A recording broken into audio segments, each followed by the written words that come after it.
Um, we had a really good, really good boot camp last night. Really good number of people. And, you know, as we start bringing more people on, I think it's real important that we emphasize writing good business, okay? And doing what we need to do as far as keeping the policies on the books, and, you know, with doing a lot more telesales. Whoa, there we go. Got to pause there for a minute. We got to make sure that we are not going to let the chargeback thing bite us in the butt. Okay, so, you know, placement of persistency. Okay, so what is placement rate? So basically, placement rate is you submit. Let's say you submit, you know, let's just for the sake of use the numbers. You submit 10 apps. Okay, and out of the 10, you pay 7 apps. So that equates to a 70% placement rate.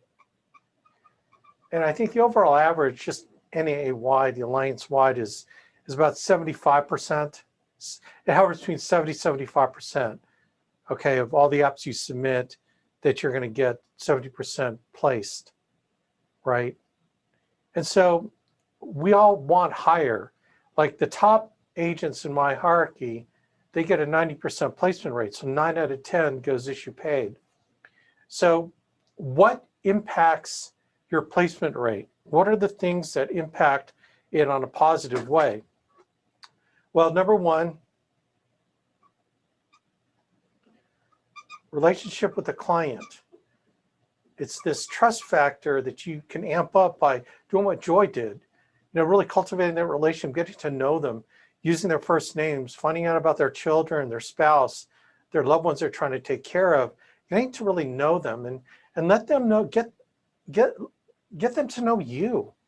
See, people care about people they learn about. You know, you ever hear that saying, to know me is to love me, right?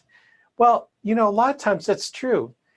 How can they get to know you if you don't share anything about you? So it's not a one-way FBI agent interrogation about them.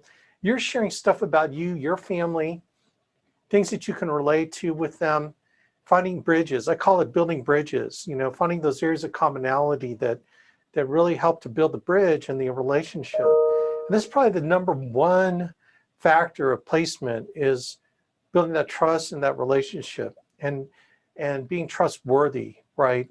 And doing what you say you're going to do. Like if you tell them you're going to call them in a couple of days after you've closed the sale, call them in a couple of days. That's one of the most important aspects, you know, is that callback. And I've taught this like forever, right? But let's just, okay, you got to create that relationship.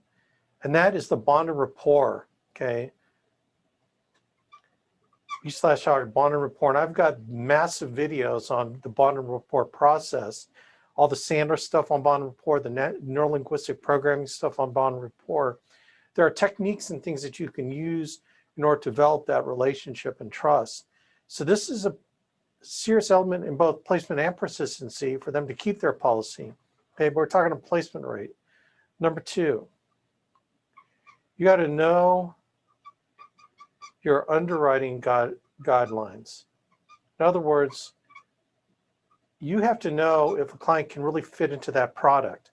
Okay, so you got to know have all the tools, know the tools available to you to do underwriting. Okay, such as all the tools under. This is funny because I'm totally doing this at the top of my head. I didn't think I was going to talk about placement and persistency. Alex, you should be more prepared. I know.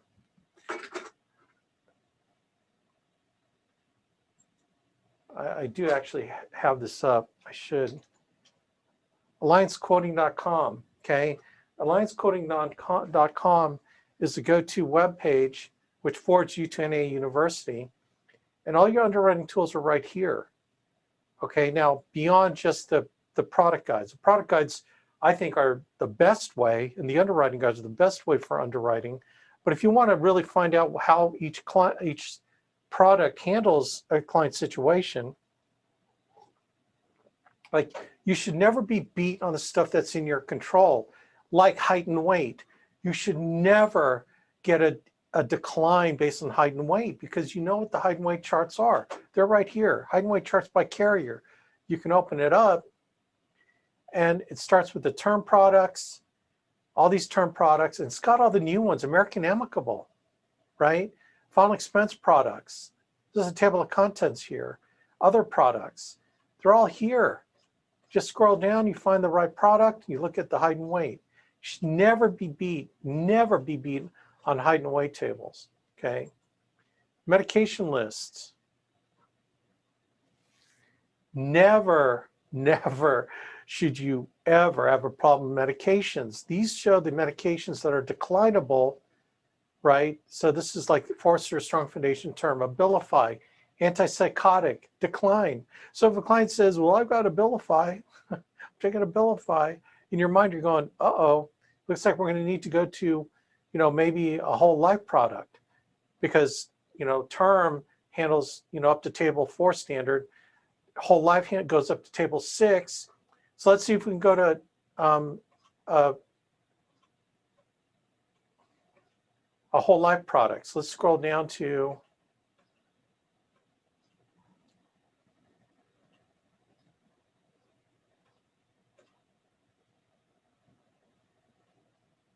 Forrester's final expense plan right. Look, Abilify is not even on here, which means we can probably cover them with Forrester's plan right. Whole life, because it's not on here. Let's see. And these are long. Some of these lists are really long, okay? Let's see if we can find another whole life product.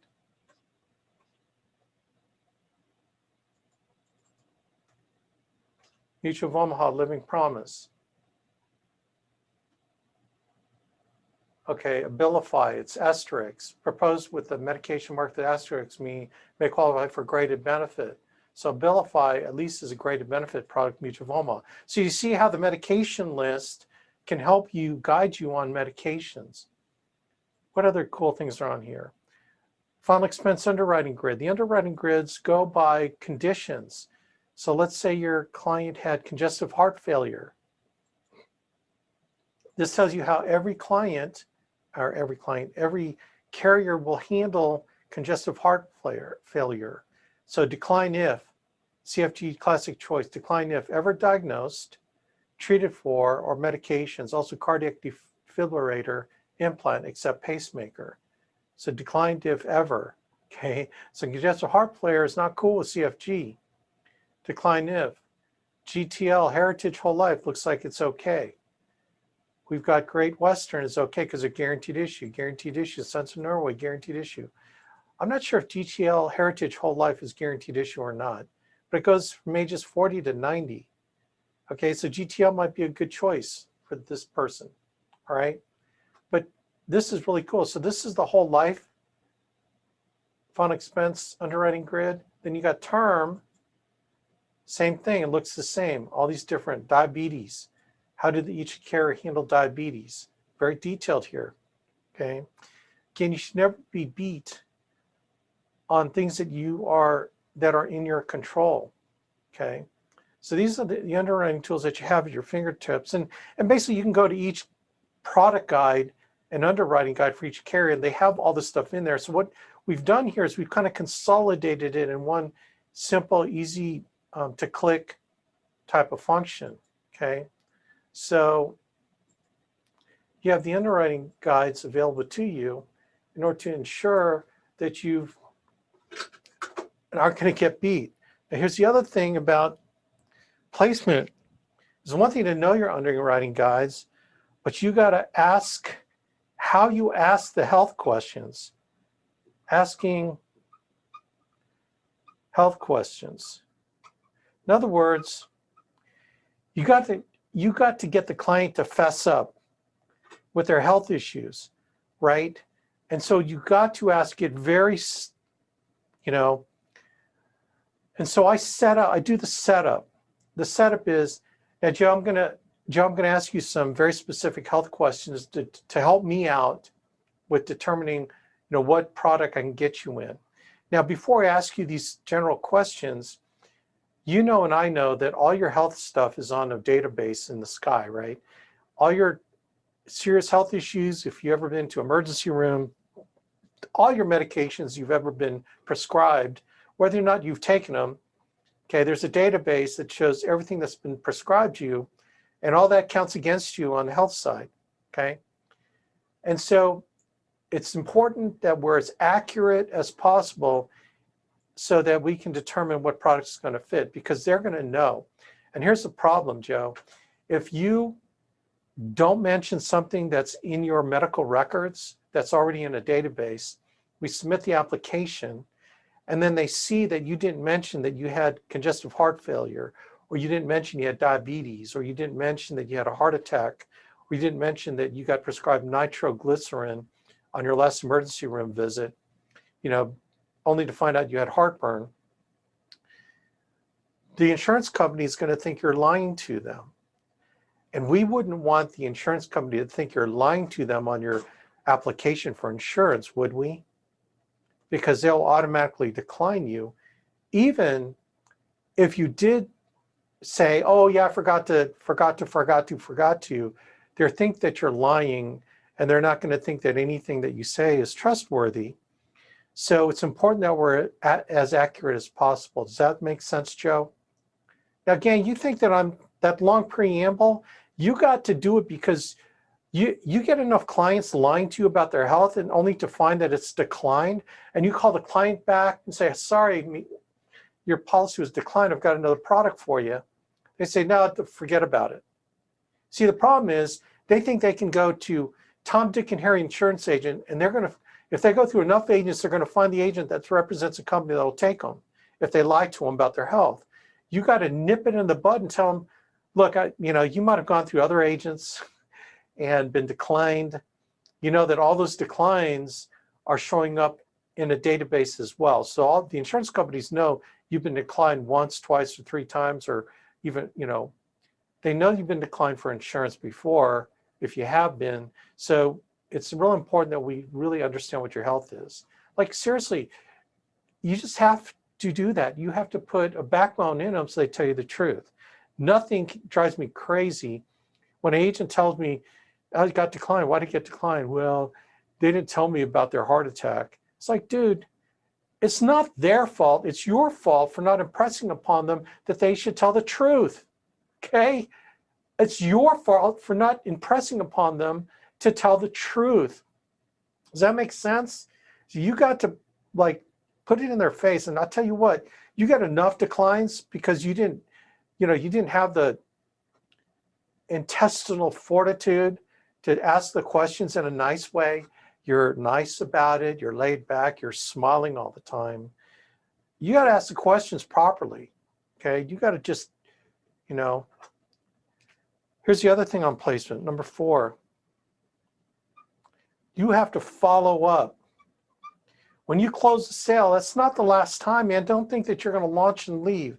This is not a cruise missile where you just launch it and then boom, it blows up and you're out of there. No, you are that's a bad analogy. That's a violent analogy. I apologize.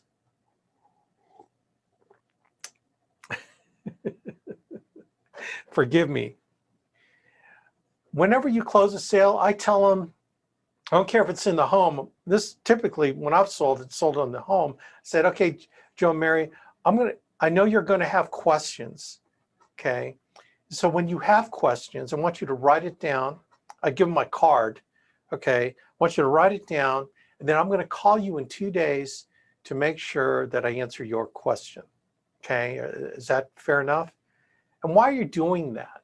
Like some agents say, well, if I call them, they're going to want to cancel. I'm going, dude, seriously? That's why you want to call them back in 2 days. You want to know if they're going to cancel, right? So you call them back in 2 days and say, hey, Joe, this is Alex. Remember I told you I'd call if you had any questions? And, so do you and Mary have any questions for me? And they might have legit questions. Well, Alex, tell us how that return of premium program works again. Okay. And you explain to them. But what you're looking for is, hey, Joe, Alex, told you I'd call back, calling you back. You have any questions? There's a pause on the phone. And then Joe says, well, Alex, me and my wife been talking. And you know what's going to happen when they say, me and my wife been talking. We decided that we're not going to go through with this product, not go through with this program. Oh, man. Because whatever. They don't even have to give a reason. It's like, but what do you say? It's like, oh, Joe, you know what? When I left you, I kind of felt the same thing. I thought maybe the price was pushing it a little bit. Let me ask you a question. Why don't we have an opportunity to bring it down to option 2, because you picked option 3. And I asked you a few times if that was comfortable. You felt like it was comfortable, but obviously it isn't. So we can bring it down to $95 a month instead of $135 a month. Would $95 fit in your budget better than $135? Oh, yeah, that sounds good. I think that will work better for us. Okay, perfect. Well, what I'm going to need to do is we'll reopen the application and change everything and get it down to where you feel comfortable with it. Is that cool? Now, here's the thing. You need to do it in 2 days, because if you do it 2 weeks later after the policy is issued, you call the client, hey, great news, Joe. Policy is issued. When can I bring it over to show it to you? Or, have you received it yet? It's been issued. Great news. Well, Alex, Mary and I decided we don't want the policy. Can you just please cancel? Click. See, if you wait 2 weeks, 2 weeks is enough time to cement the decision that they made 2 days later. They put it in stone. The cement has dried. They are not going to go back on that decision. You have no chance in HE double hockey sticks to resurrect that sale. 2 days is about the time where buyer's remorse sets in, right? You have to follow up. If you don't follow up, you are insane. You are crazy. You don't give a squat about your business, nor do you give a squat about the client, because it's about taking care of the client. So you have to follow up, and you have to set it up at the end of your appointment, whether it's on the phone or in the home, that you're going to call them back. Okay, you're going to call them back. The other thing about that, I'm going to just put a slash here, is you got to test the premium. Test the sale basically. And this is where after you close it, you have to say, okay, Joe, Mary, I just want to make sure this $135 a month, are you comfortable with that? Is that going to, that's like at the end of your appointment. Okay, Christmas is coming. Your credit card bills are going to come in January. And when you see this $135 getting ready to draft out of your account, are you going to call me and tell me you want to cancel? Or it's vacation time in the summer and you've got, this great vacation planned. It's going to be a lot of money. And then you come back from vacation, you see this $135 being drafted out of your account. Are you going to call me and tell me you want to cancel? And I shut the heck up and I wait for them to answer the question. If they hesitate 1 millisecond more than is comfortable, I say, you know what? Man, I think that $135 might be pushing it a little bit in your budget. I get the feeling. So you never be confrontational. You can't say, I don't think you can afford this. Okay, that's confrontational. When you say, I get the feeling that is non-confrontational language. Joe and Mary, I get the feeling that $135 might be pushing your budget a little bit. Why don't we go to option 2, that's $95 a month? Would that feel better for you? You're going to hear a sigh on the phone. You're going to see a visible, oh, yeah. And you did the right thing. You did the right thing because you tested the sale. You gave them the scenarios whereby they would think it's too expensive, right? You're testing the resolve to keep it on the books. Okay, that's kind of a persistency thing too. Okay, but it's also placement. You got to test the sale. You got to follow up, follow up, follow up. And it's not just following them up, follow up a month later and say, hey, I was thinking about you guys. Everything going good? How are the kids? You still happy with the policy? And then the month later, there's like 5 touches. The rule is 5 touches after you made the sale, right? Hey, you mentioned that you were in the hospital for 5 days. We got this other product that I think might be working for you. All the sale, after the sale, things that you can do like hospital indemnity, all the other things goes to help your placement and persistency. Do you see, creating that ongoing relationship of placing another product in that home increases the persistency of all your products. Does that make sense? So the follow-up, you have to, in fact, selling over the phone, you got to do more follow-up than selling in the home, right? And you got to, all those follow-up letters that Minikino that we put out there, you got to send them correspondence. You got to text them and email them. Like in our CRM, it has an automated sequence of texting them and emailing them on their birthdays and anniversaries and different things so that you're constantly in touch with them. The more that you touch them, the more they're going to keep your policies in the book. Again, we're going to persistency, right? What is persistency?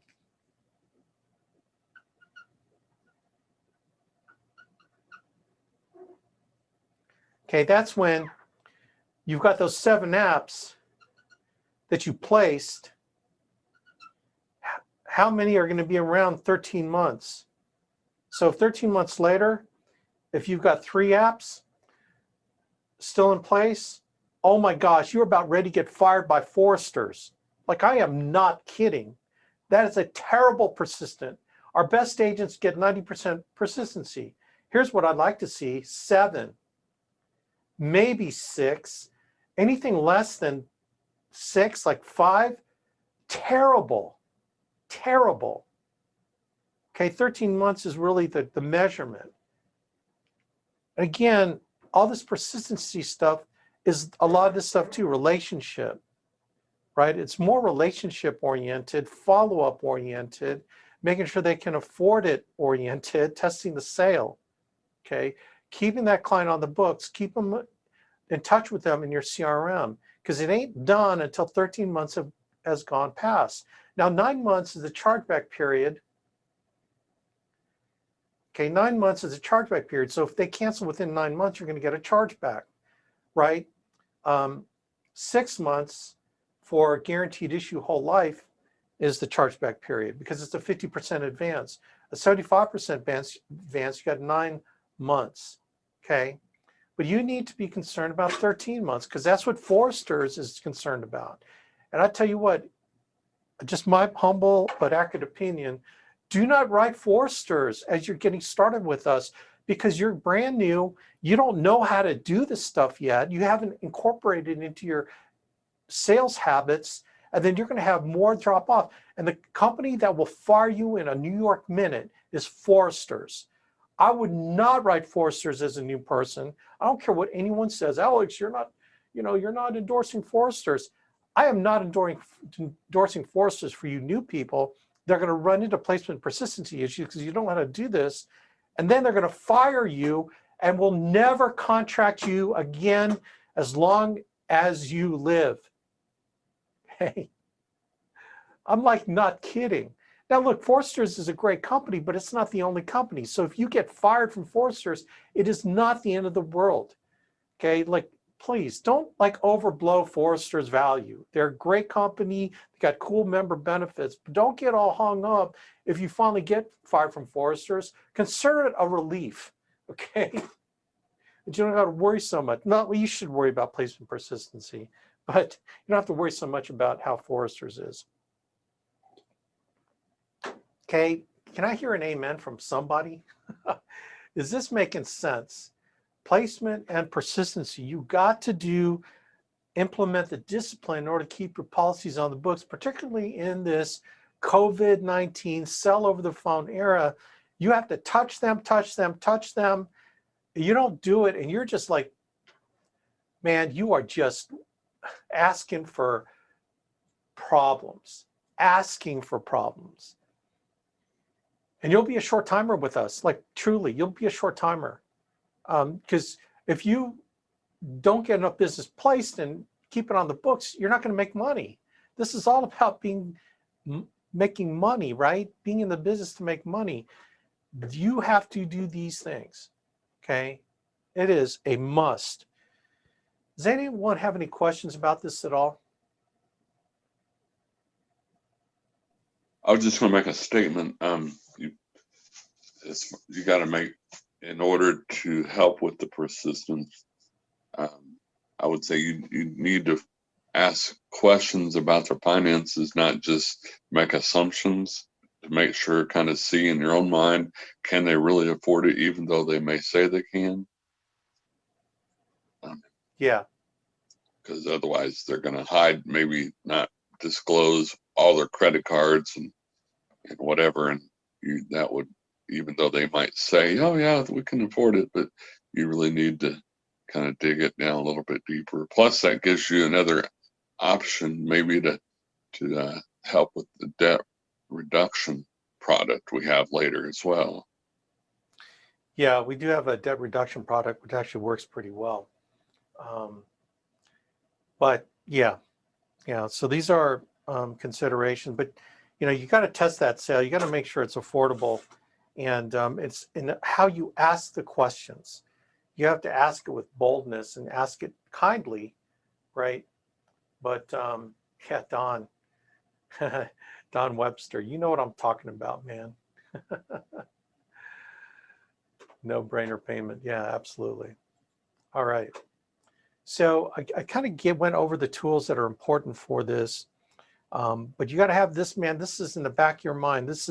You're constantly playing the game, right? It is in the back of your mind. You're constantly playing the game. It's like when you're defending a defender in basketball. Like, I was a big defensive specialist when I played basketball.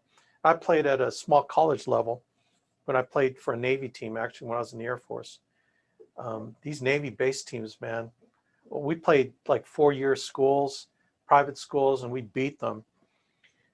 Like, when I constantly study the guy I'm guarding, and I look for the weaknesses, and my mind is always running with, how can I beat this person? How can I, so I know that he does a crossover move, and he tips his hand when he's going to do a crossover. It's the way he does his head. And I'm looking at, so I know when he does his head, I can stick my hand and steal the ball. Okay, I'm constantly looking. There's a tell, and basketball players have tells all the time. And if you're good at defense, which most people are not, you can always tell how you take advantage of a guy. If you know their shake and bake move is going right, but they do something to set you up to go left, it's easy to guard someone like that because you got to tell. Here, each client has a tell on whether they're telling the truth or not. You got to know you got to play this game. You are constantly measuring the client, how they say what they're saying, their body language. If you're in the home doing, in-home sales, which is why in-home sales, the closing rates are higher. Placement persistency is higher because you get to read their body language. You're at a disadvantage selling over the phone. But knowing that is a disadvantage, try to get them on a video. Okay, but you're going to have to do way more follow-up on telesales, gang. Like, seriously, so you got to be committed to do the work if you're going to exclusively sell over the phone. Like, I'm not trying to scare you. Well, yeah, I am. I'm trying to scare you into making money. Like, if I have to scare you to make money, then, man, take heed, please. Okay, it's like serious stuff, man. I don't want you guys getting blown out of the business because it's something that was in your control. Makes sense?